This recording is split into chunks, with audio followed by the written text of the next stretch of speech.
What's up, world? This is WeNeeda5th. This your man Mo. Got my man P in the building. Got my man Hill in the building. The kid that you said can't hoop. I'm here. I'm here. Any day, there's a court right there. And you can pick the court of your own if you don't like these opinions. Hey. And I will meet you there. Hey.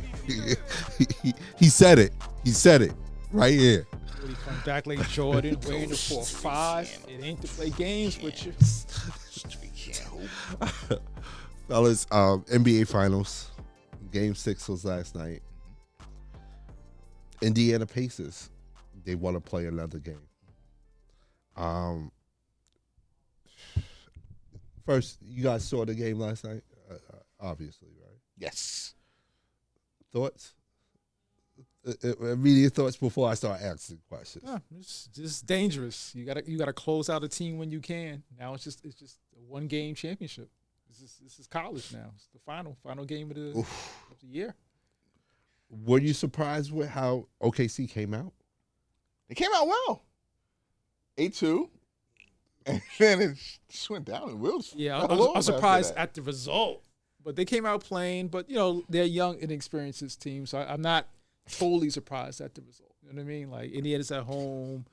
Halliburton suited up. So, I was surprised. I felt OKC really let go of an opportunity last night, of course, to win the championship. But I thought that they would come with more sustained energy. To your guys' point, they started off well, but for whatever reason, it dropped off. And they started making mental mistakes. And then it just seemed like they were always a step behind, especially on the defensive end.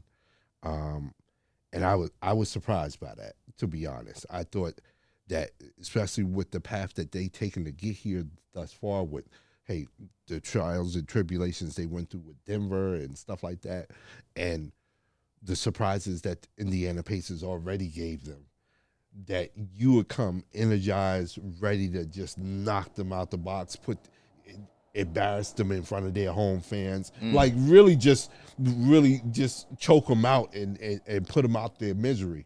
And I felt like for whatever reason, they didn't come with that energy, or they didn't sustain that energy. To your point, they did start off the game well, but it never felt like they were there to take the championship. You know what I mean? Indiana seems to be the answer that we always were searching for as kids. What is the definition of playing the game the right way? I never had it. It seems that's the way it is. TJ, what's his? I still don't know his name. TJ McConnell. I know He's good. No respect. George, whatever. He's a solid the guy with the role mustache. player. Anyone on that team? Listen, if they sub someone, Thomas Bryant. I think it's going in for a 3-point shot, and that's play development, like you said with the Knicks. Yeah, and that's my point. It's like one of the things, and that was one of my big gripes with Tibbs, is in the fact that, everybody that's made it to the NBA, whether comparable to their NBA stars, they may not be A, B, or C, but these are the 500 best basketball players in the world. Better. I don't understand what's going on. I can't explain, but you're right. But it's like, these are basketball players. I see Indiana doing it, and I still don't think they're good. I see them doing it against a 68-win team.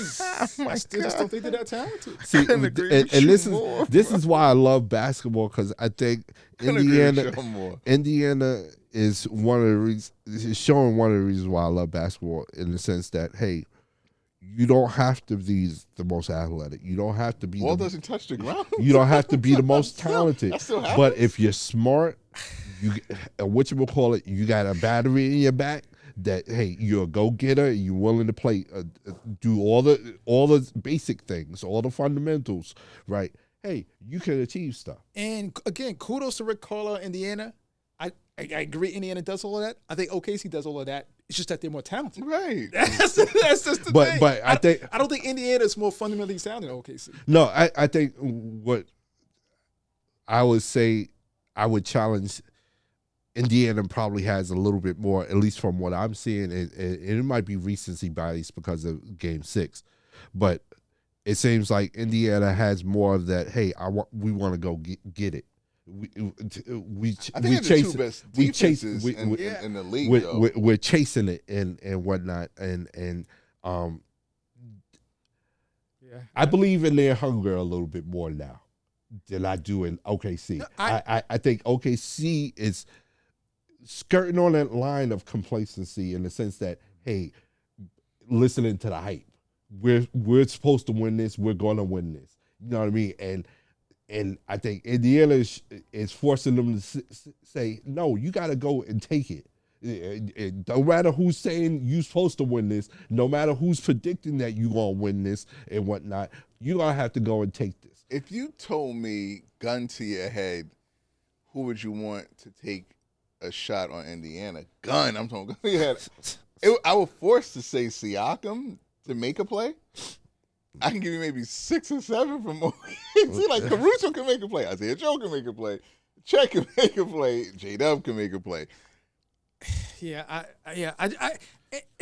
Everything you're saying makes sense, and everything I say is probably illogical at this point because I don't get it. But I think I agree with you. Indiana has that want to.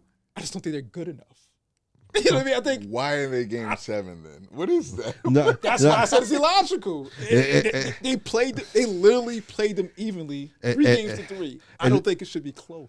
And like I said, this is why I love basketball because I know as kids, hey, we play basketball games. Not even that, but we played against players that, hey, was going to AAU, was this and that, should have been all over us and whatnot. I think we were better. Yeah, and that's what I'm saying in the sense that, hey, I think Indiana has more of that grit in the sense that, we're not. I think we were okay. We were okay. I thought the AAU guys and all of that. Yeah. I still looked at them as Indiana. That's a whole nother story. I didn't even know there was basketball camps until there was like late. Like people teach how to play basketball. Okay, but that's a whole nother story. Yeah, we were raw. Wait. We got sleepovers and bonfires. That baffled me at the I respect. Hey, listen, gold statue for Carlisle. Yeah, one of the best I can say. They're looking like the Detroit Pistons of 2004, right? Not the most talented team, but they play. Detroit's more talented than that's what. Yeah, but that's the closest thing I could think of where. Y'all being real. Mo, you could be right on that this. Detroit team was good. You could be right in this. I thought that was. I thought Detroit and San Antonio too, but I listen. Oh yeah, I was like wrong 5 times. That's right, but still, man, I'd still be wrong 6. But yeah, game 7 though. Game 7. Wow. Shout out to the faces. Shout out. Man. So I could guess who your picks. For game 7. Okay, if the basketball gods are listening, OKC, what are we doing here? In a mauling, in a mauling. I don't want it. I'm hoping it's a good game. I don't want a game 7 by 40. Ooh. I do. Well, I think it mentions to be sin. Like this isn't like there's no slingshot. Goliath beats David. You want to know why I don't want that P? I don't want a conspiracy theory P. I don't want WeNeeda5th 5 do. I like Goliath. I don't want it as find a way, tie it up 3, get the money, go to game 7, and then whoever is that player, whoever you feel like is the best team. Now y'all play this one game, and OKC is like. They blow them out by 40. When I'm thinking in my head, like, this is staged in just for that one game 7. And OKC could have blown them out all the other games if they didn't go with the script of the NBA. Now you got me thinking that way. So I want something hopefully competitive. So please, Indiana. I don't see it, but. Unbelievable. Yeah, I still think OKC is probably going to win it. But I'm not as confident as I was. You should be winning game 7. It's one game. Especially after what I saw last night. Each shot means something. Yeah. And a little tighter. Yeah. And I think SGA and J-Dub will come to ball. Chet, you can't be going to MI. And what happens with Chet, or at least what happened last night, it seemed like he had a good series going and started off, but there was like a missed alley-oop that he had. I think it was from Caruso or something like that, and he missed it. It was an easy gimme. He gets pushed off the block. So Nembhard could push him while dribbling. Yeah. But after he missed that layup, I mean, after he missed that alley-oop, it seemed like nothing could go right for him, or he allowed that to get in his head, and he was always a step behind with everything, offense or defense. And it's just A little light in the pockets, boy. I don't know. And Hartenstein got to show up. Indiana loses. You were competitive. OKC loses. End of the world. OKC loses. I think they shouldn't look for another piece. Probably the worst. Probably one of the top 3 upsets that I've ever seen in the NBA Finals. Early. Only thing, however you want to put it, Shaq and Kobe losing to Detroit with Carmelo and Gary Payton, and Miami losing to Dirk. Yeah, just was not supposed to happen. I totally agree with you, P. Like 68, they won 68 games. You have the MVP. And then I think if you include these games, it's like 86, 87 at this point, and it's like. Because it's Shaq and Kobe, I won't put it ahead of that. Because it's LeBron, Wade, and Bosh, I won't put it ahead of that. So I would say probably third. They're right there. Shay, if you're listening, these guys got it pretty high. I mean, the road that each one of them took were pretty tough. I think now it looks like Indiana was battle testing. I was wrong. Because I had OKC beat in the preseason. I had OKC beating Boston. So I'm looking to see an Indiana, and I'm like, I don't know, Boston probably could beat them, but I picked OKC to beat Boston. So I see Indiana, I'm like, oh, this is a cakewalk. They wrecked Cleveland, they wrecked Milwaukee, and they wrecked the Knicks. Yeah, Indiana, a really good team. But I think what happened with that narrative, especially on the Eastern Conference side, is all those teams you named were dealing with injuries. Name one. Whatchamacallit with Cleveland, Darius Garland, Evan Mobley, DeAndre Hunter. I think they were all hurt. Whatchamacallit. Dame, who is that? Dame. Who is that? And to be fair, now I'm a go for Indiana. They beat OKC 3 times in 6 games. I see no reason why they couldn't beat those teams if they were fully healthy. Okay. You know what I mean? Like, they're better than those teams. They're in the finals. They're playing on Sunday. Those teams aren't. If they're injured, that's their problem. I thought they're better than those teams because they got to the finals. I'm adding the fact that they're better than those teams because they beat them. Oh no, I don't think they're better. And got to the finals. You don't think they're better than Cleveland? I don't think they're better than none of the teams he named. To me, if you talent-wise, no, probably not. But they're better than them. Yeah, I don't think they're better than them. If you tell me it was a 1-game series, no, I mean, if it was a runoff, then I say, come on, anything can happen in one game. These were 7-game series. You beat these people, and it's enough of a. And like I said, I'm being illogical. Of a skew to say that they're better than these. For me, like like Cleveland, out of those 3 teams, is probably the one team where I say, hey, I doubt they beat them if they're fully healthy. That's what Cleveland does, though, right? I mean, hey, listen, it's the best second-round team. Wow. It fell to suit. It's what they do. I mean, but who's counting on being the level of injuries that Cleveland was going through, especially coming into the playoffs? It's crazy. Like, hey, they were down like half their starters. Yeah, but if you take it, let's just take you guys' metric into account. I'll go drastic.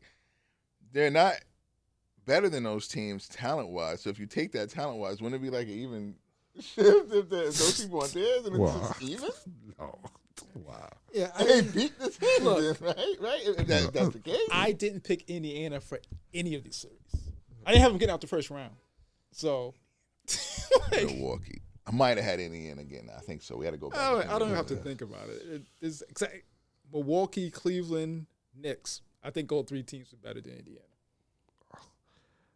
I do. All right, so more talented, I should say. The Sirs. So we got everybody's picking OKC to win Game 7. Yeah. Hey, hit us up on social media. Let us know who you guys are picking. OKC or Indiana, hit us up on Facebook, Instagram, TikTok. Don't forget to like and subscribe to the YouTube channel. Hit that notification button so you know when the next video is coming out. Don't forget to like and subscribe to the podcast wherever you listen to your podcasts. And you can hit us up directly at WeNeeda5th@gmail.com. We got the draft coming up soon. NBA draft. We know who has the first. We know the lottery order. And KD's still out there. I think the first picks are Dallas, San Antonio, Philadelphia. Then it's Charlotte. And then Utah for the 5th pick. With those teams in mind, especially with, let's say, Dallas and San Antonio,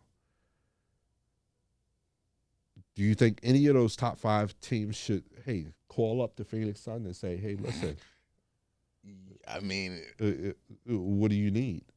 Besides this pick or outside of Dallas, I would leave Dallas alone. I wouldn't, because you tell me the number one for, let's say the number one for KD. Depends on what you feel about Chet. Youth, what he possibly can be. I already know what KD is. You're telling me KD, Chet, KD for the next 2 or 3 years. KD, Kyrie, Anthony Davis. I kind of like that. I want to leave Dallas out. It just depends. Do you think you could win a championship next year? Right? If you're Dallas. Kyrie comes back January, maybe? Right. Which is fine. I wouldn't do it, but I could see where, okay, I have KD, AD, Kyrie.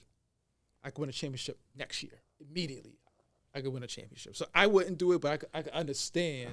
That's the same thing with San Antonio. I guess the Luka taste out your mouth immediately. I think for me, it would depend on if I would have to add more than that number one pick. Okay. I mean, you're not messing with that core. I mean, frankly, they just can't do it. They would burn Dallas down, though. So it's kind of like a moot point. Like because you traded around Luka, now we could get Cooper. You trade away Cooper, they can't do it. And honestly, they can't. No, they can't. I think they could be a contender if they stay healthy and have just Cooper added to the mix. When you say a contender, you mean like play-in? No. Championship? Yes. When does Kyrie come back? January. He might be dead by then. Because you assuming AD's going. I don't see. Again, it depends what you think of Cooper Flag. I'm thinking next season. This season is just get his feet wet. And part of where I started off with is if they can stay healthy with, you know what I mean, with their squad, with AD and Kyrie. If they can stay healthy, okay. whatchamacallit. And my thought would be, hey, get that team to the playoffs healthy, and whether they are playing, to your point, where you think they would be as far as getting into the playoffs, that's a stretch, or whatchamacallit, or a higher seed, I think there'll be a problem for anybody on the West Coast. They said that last year. They weren't much of a problem. Again, they weren't healthy at all. I mean, politics as usual. He didn't win the national championship. The game is much faster, and the amount of exposure that he got was that USA team, and that's just a little bit of exposure. So they saw a concentrated version of Cooper Flag. 82 games could get figured out within the first 15 games, like Wemby. It could be rough. No one knows. I can't say that Dallas would be on the. I know for sure if they thought about it, even with Kyrie coming in January with KD and AD would hold enough afloat to say, and you talking about injuries, KD is not out of that mix either. So that's probably the reason why I'm like the age and susceptible to injury, all three of them. Why I would just say, all right, let's just keep cool. But I wouldn't rule it off the table for doing it because to me that's a championship team right there. All right, let's take KD out of the equation. Those first five teams, what type of players should they be looking for? Let's take Dallas out of the equation. We know Flag. So it's, San Antonio at that number 2 spot, what type of players should they be looking for? What position do you think they have a need for? Or should they go for that? All the teams should just get the best player. That's available. right. After Cooper. Those teams are so bad. After Cooper. There's no one there where you're like, oh, this person's untouchable. Well, of course, Wemby, but even then, he's a positionless player. So I wouldn't draft by position if you're any team. Like for San Antonio, hey, I think there's maybe 1 or 2 ways they can go. Hey, do you get another big to shore up that front line with Wemby, allow him to be able to play the stretch 4 at times, or give you a Twin Towers setup, whatnot? Is there any bigs in this draft class that stand out to you as far as, hey, being able to shore up whatever you may think Wemby weaknesses are in the paint or in the low post area, or do you go for the swing man, the 3-and-D guy, whether that be a guard or forward, that can play solid defense and shoot the 3? Outside of big, I mean, they have that now. You know what I mean? So I don't think any 3-and-D guys I could probably be better than Keldon or Vassell. Mm-hmm. I mean, and in this draft, I mean, I would go with the best player at that spot, and we'll work it out later. An abundance of talent shouldn't be a problem. So I would go with Harper at that position. You know what I'm saying? It's not like you're saying we have Larry Johnson and Alonzo Mourning. Like, you have the talent to make that thought and decision, saying like, I can put him in. You don't have that. You know what I'm saying? Again, I don't know what you feel about Ace. If you're telling me that he's Odom, and if you're looking for, if you're telling him Malawash is Dikembe, I don't know. Is he Admiral? Is David Robinson to their Duncan? It seems like Duncan Robinson light if you do that. Yeah, I don't know about the Malawash. But what is their second pick? Like 10, 11, 12?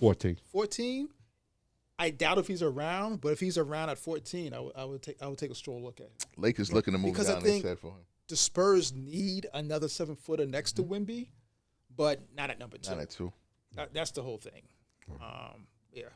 They said 8, and Lakers are looking to move Connect to get to 8. For what? Connect, and they're 2031. They want Malawash. I mean, he's like hit or miss. You know what I mean? He has raw potential, but that's all it is potential. I gotta see and we'll get to the Lakers later. I need to, because Jeannie is still governing for us. Yeah, she's the governor. I don't even know what that I don't even know what that means. It just seems like Magic is part of this ownership group, so maybe he might be coming in to. No, the governance, I think, is where they meet with the commissioner to establish the rules and regulations of the NBA, the governance of the different teams. So it's still on Rob to make a decision to put this thing together, and apparently they're looking for someone to fit the pick and roll lob thing with Luka. Luka's the future, so will Malawash fit? Maybe, who knows? Maybe more than that. Now, we're talking about the draft. Talk about Ace Bailey. Recently, stories out there, he's refusing to work out for teams. What are your guys' thoughts on him refusing to work out? I have a lot to say about this one. I don't agree with working out. Bringing people to work in football or basketball. Like, the tape is the tape. I've seen it already. That being said, that's the system. You know what I mean? The system is you bring people to work out. So I think it's a bad move on his behalf, especially not working out for Philly, who is pretty much, by all reports, the best you could do is be picked at number 3. So I don't know if you blame him or his handlers. I know he's a young man, but at this point, he's a pro. So I guess you can't blame him. So I just think it's a bad move, especially when I hear, reports, whether true or not, about him, wanting to rather going to the Pelicans or the Wizards so he could be a star. Mm-hmm. Like, rough. The handlers are just dropping the ball on it all the way around it's the just, board. They're not doing him any favors. Because he's clearly immature. He needs to surround himself with yes, man. people that makes wiser decisions. The answer should be I want to get to the NBA, and I want to be the third pick. Whoever gets me is who gets me. I wouldn't mind. I have a preference. Sure, I would love to play for the Lakers. Mm-hmm. But I'm blessed to be the number 3 pick, and I'll make the best of it. It's coming from a person who helped make a team 15 and 17. No offense. Right. Mm-hmm. And that's another thing. Like, people are just like, bro, you went 15 and 17 with the projected number 2 pick in the draft. Yeah. I know Dylan Harper was hurt. You can say things for Dylan Harper, but he's not causing these waves, though. Mm-hmm. Son of a former NBA player, so maybe he knows how to handle it a little bit better. So yeah, it's just, it doesn't look. It's giving me Cam Reddish vibes. Comes across immature. Yeah, it's giving me Cam Reddish vibes. All right. Another thing I wanted to talk to you guys about. He just skipped off. Yeah. That's immature. And I think it's going to cost him, but hey, he'll still be a millionaire. He'll still be a millionaire because he's still getting drafted. He's still going in the lottery. You don't think Philly gonna mess with him then?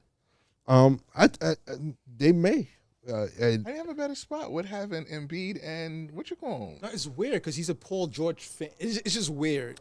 I think he's like a Paul George fan. That's a really good comp fan. is Paul George. I think if Philly, if you're Philly, you're hoping that hey, you can pick him up and you can surround him with the right guys.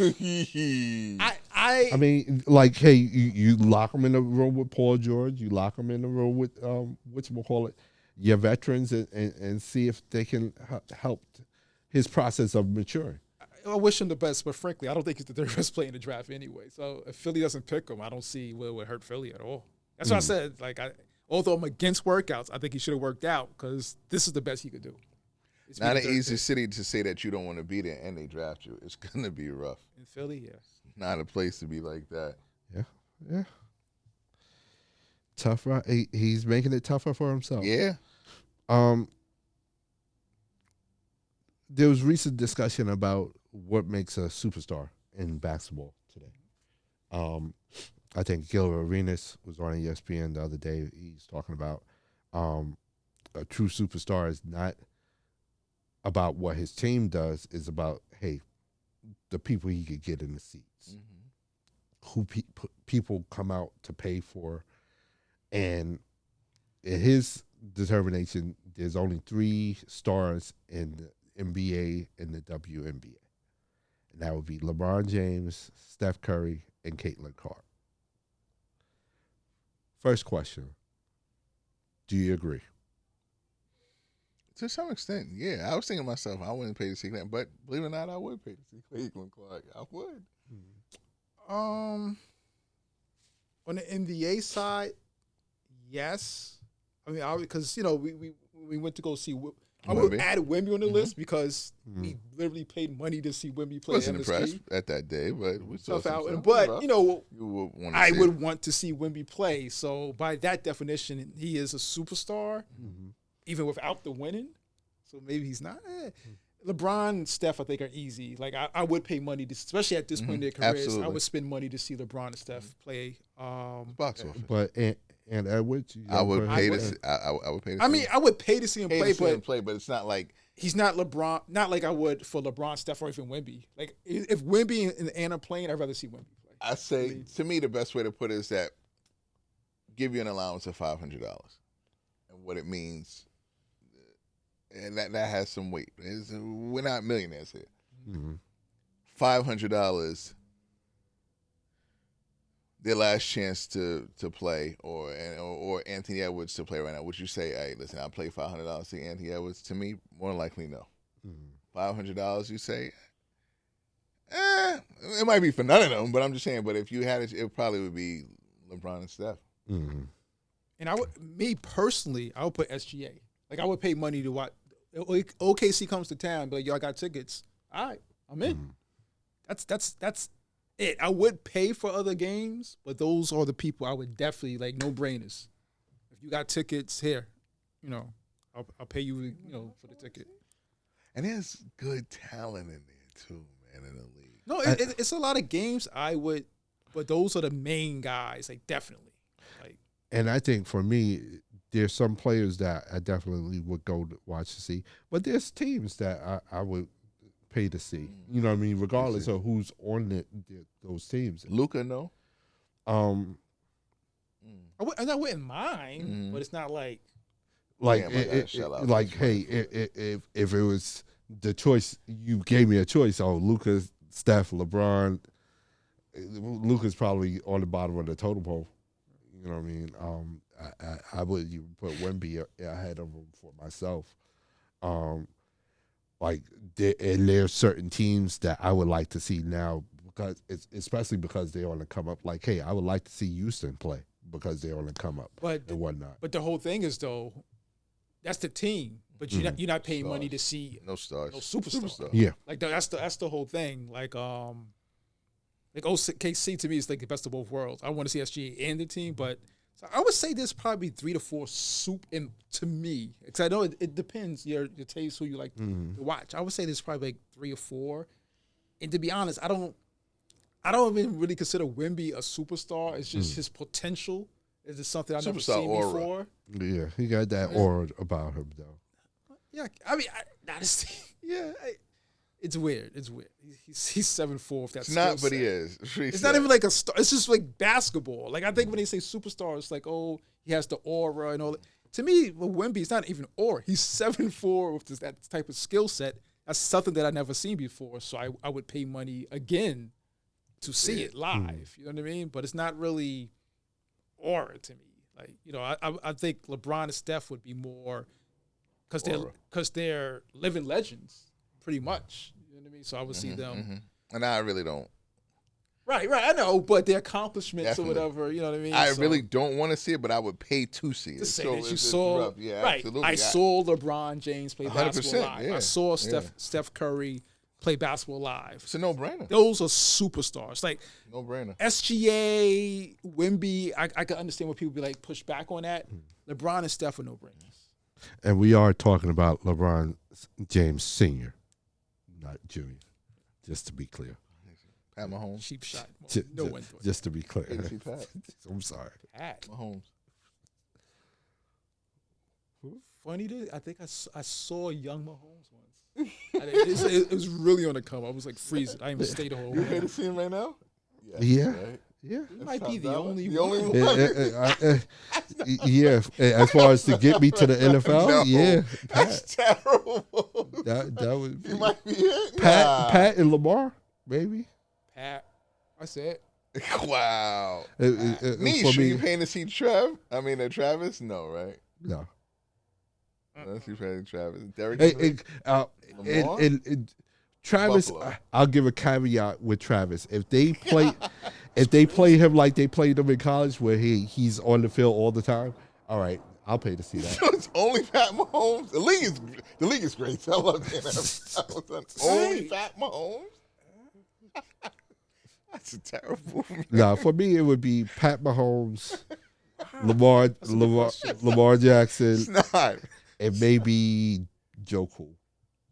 Because they don't. That's it. Nothing. Why am I going? What is Joe Burrow going to do? That's crazy. What is because you need Jamar Chase, Lamar Jackson? Electrifying, right? Huh? Lamar, right? I grew up on Randall Cunningham. I seen Michael Vick. So Lamar Jackson's not like it's not. I'm not going crazy over it. Crowd. Yo, it's really Mahomes. Oh, he's a hell of a player. Yes. Tough crowd. Yes, I'll pay to see Mahomes play.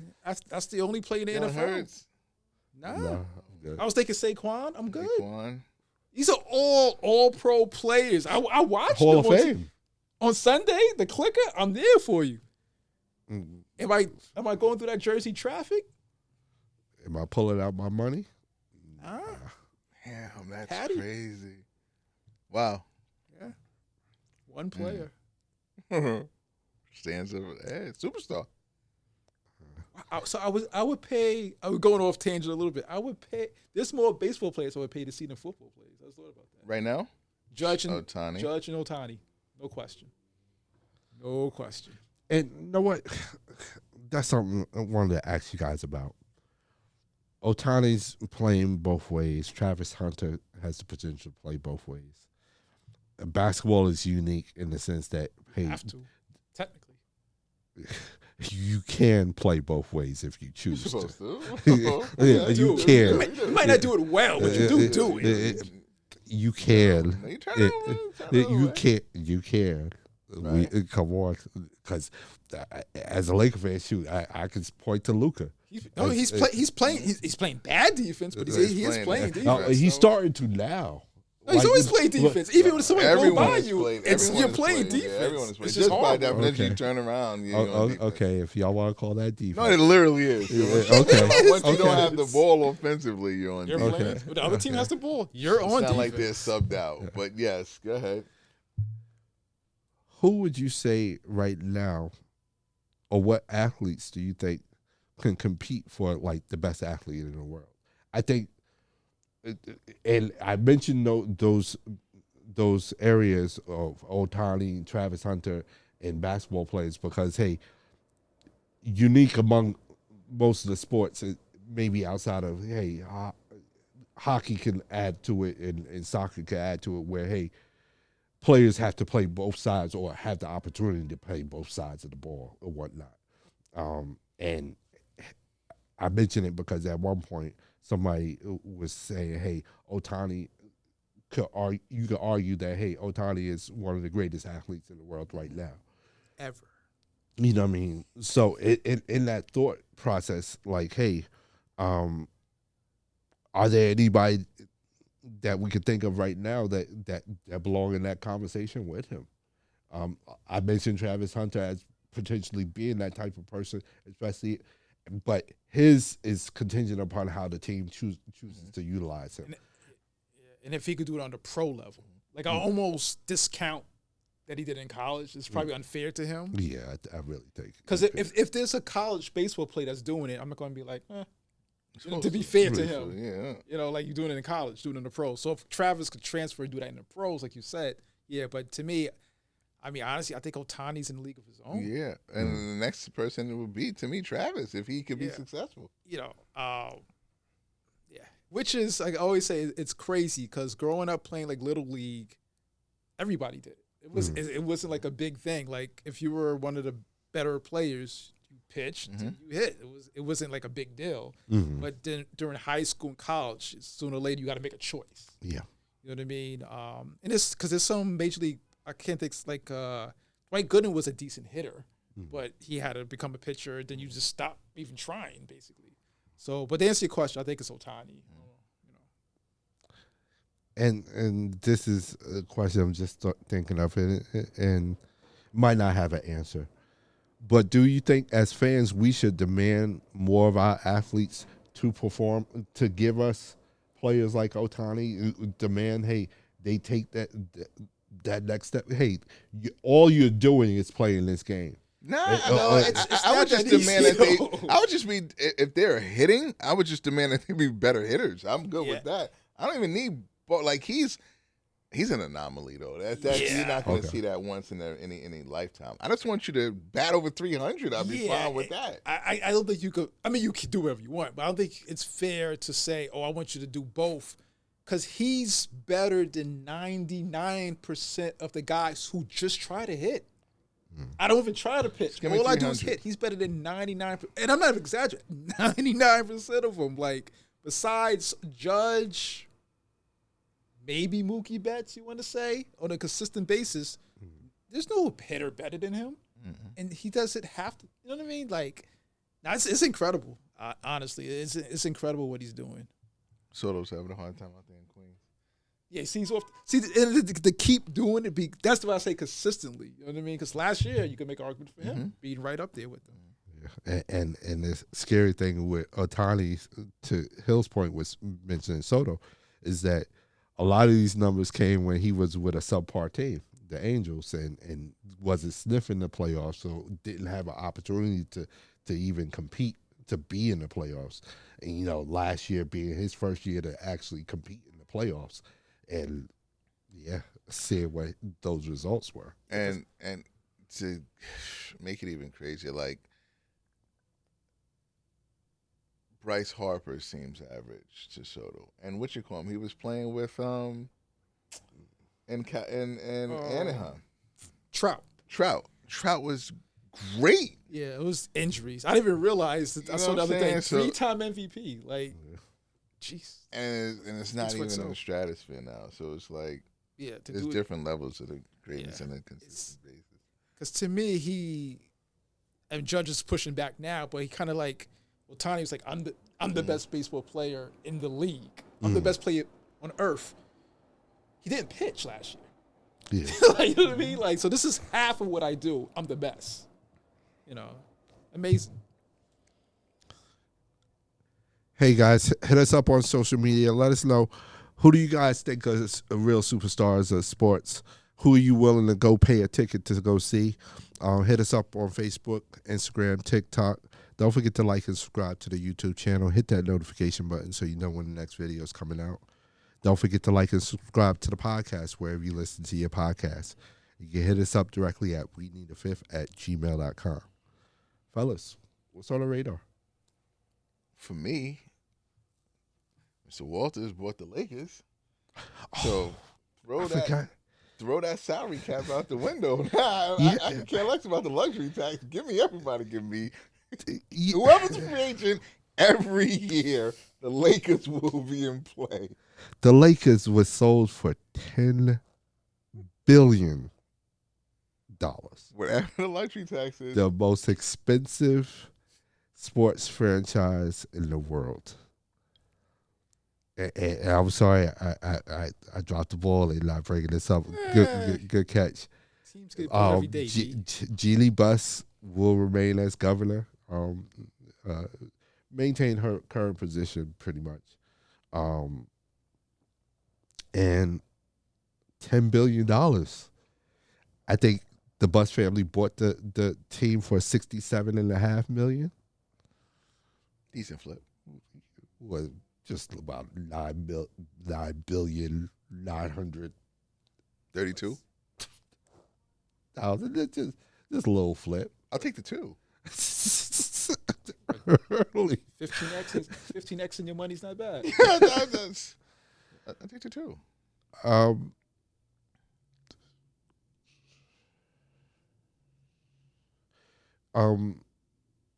Any thoughts on the sale? Any thoughts on what this could mean for the Lakers? I think that this just means the rich got richer. Yeah, I don't know if it's going to be that big of a difference, to be honest with you. I know they'll spin over the luxury tax and everything like that, but people gotta want to go there. It's the Lakers. It's always been like this. Mm-hmm. They didn't draft Wilt Chamberlain, right? They didn't draft Shaquille O'Neal. They didn't draft LeBron James. They didn't draft Luka Doncic. So it's always been the top destination for great players in the NBA. I think, if anything, now you're going to get the mid-level players. You're going to pay, maybe even overpay to keep them. But the star players is always, going to go to the Lakers in the history of the game. Now there's room. No, they can't have 3 superstars. Don't be so sure. We can't have 4. Let's not be so sure. I just think the cap rules and luxury tax stuff kind of makes that hurt. Well, that's a whole nother conversation. I always thought it was hilarious to me that people expect millionaires to take pay cuts so billionaires could make more money. Mm-hmm. Pay the luxury tax. You're a billionaire. Yeah, but now with the way they have it, if you get to a certain point, like you're like Phoenix, where hey, you don't have anything to work with. You know what I mean? Whatchamacallit. And you're paying. You're subsidizing the whole league. I don't think you care if you have the money. Yeah, like I'm not going to say a billionaire can't afford anything. You're a billionaire. You could pay the luxury tax. You just don't want to. But I think whatchamacallit, the way the rules are, and I have to check on it. If you get into that now, it's not like it was before, where hey, like Golden State when you sign KD. Oh, just pay that luxury tax and eat it and whatnot. It's a lot more impactful. I think and that's what I would have to look at. I think it's there's rules a stiffer amount. I don't think I don't think there's a hold though. I think if it's because Golden State was like exponentially, they were going to pay from 54 to about 98. So that jump is like, all right, the bottom line is if that is a billionaire's sole thing, like it was the Buss family, you really have to watch your finances. Like there is a limit to where you can go to. Mm-hmm. But when you're talking about a guy who has the Dodgers and infinite amounts of money, he might say, I'll go to 110 or 112, whatever it is. You can spread it out through the rest of the league. I don't care because I'll make more money investing in my team. Right. You think of long playoff runs, ticket sales, endorsements. You make more money playing into June than when your season's over in April. Unless there is a ceiling where they won't let you just buy everything, which I'm not too sure about that. I think that's part of. I'm not sure Because I know now they have tax curtains. There's certain levels where, hey, after the second curtain, it gets crazy. Like, hey, the restrictions that's put on the team and stuff like that, and as far as what moves you can make, we have to look into that because like if it's a monetary, penalty, they'll eat it. Even if you tell me it's $200 million, which is an exorbitant amount that people say, holy moly, I don't even want to touch that. You might have people who will say, I'll do it. I'll make it back. We have to look into it because I think it's impactful enough where, hey, it's not as easy a decision as, hey, just throwing money at it. It's like, hey, you're going to throw money at it and they're going to. No, but that's by that metric, like they're billionaires at Golden State. Like they didn't want to go to 97. It's not as easy as throwing at the money like that. They can, but they have bottom lines because the salaries you're playing Clay 60 sales when they do all their money, it's not beneficial to them as a business to run it. Mm-hmm. But if you have X amount of money, you know what I mean? People like it's a certain thing. So it's like.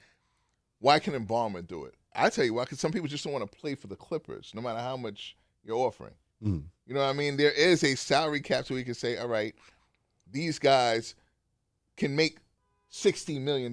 Like, to me, the cap is at the players, not at the owners. Like what Peter's talking about, like, they have a limit to where they can go, and it's like, why not say that they can make $80 million? Or Wemby be the first $100 million player, or Shea be the first $100 million player?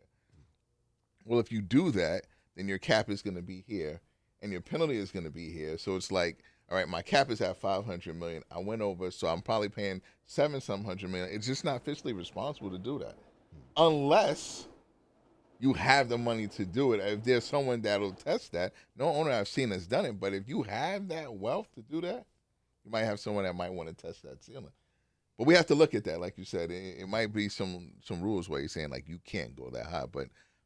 I'm excited because you have someone who can spend. I mean, this is the Buss family had. This is their wealth. I'm glad they make this their huge windfall off of it. But this group is willing to spend, as they showed you. Sure, they deferred Ohtani's money, but he's getting that 700 and something million at some point. Yeah. So okay. Happy. P, what's on your radar, man? Well, obviously not on no one else's radar. Desmond Bane to the Orlando Magic. Nope, not on mine. I think Orlando Magic's got better. They have to make some more moves, but I actually like the move. I know people like they gave up too much, but I feel they said the same thing for Gobert, and we see where Minnesota is, we see where Utah is. So I thought it was a good move. I don't really care about draft picks. I don't care about Bridges. Yeah. Wow. Yeah. See where the Knicks are. See where the Brooklyn's at. Listen, I don't care about the picks either. I thought that Bane for KCP was all right in my book. I had no problem with it. Holy moly, that's crazy, bro. Oh yeah. What's on my radar? Game 7. Yeah, Game 7. Let's see what Sunday can't come. How this shakes out. SGA OKC have an opportunity. So do Indiana. Be the first championship in either franchise history.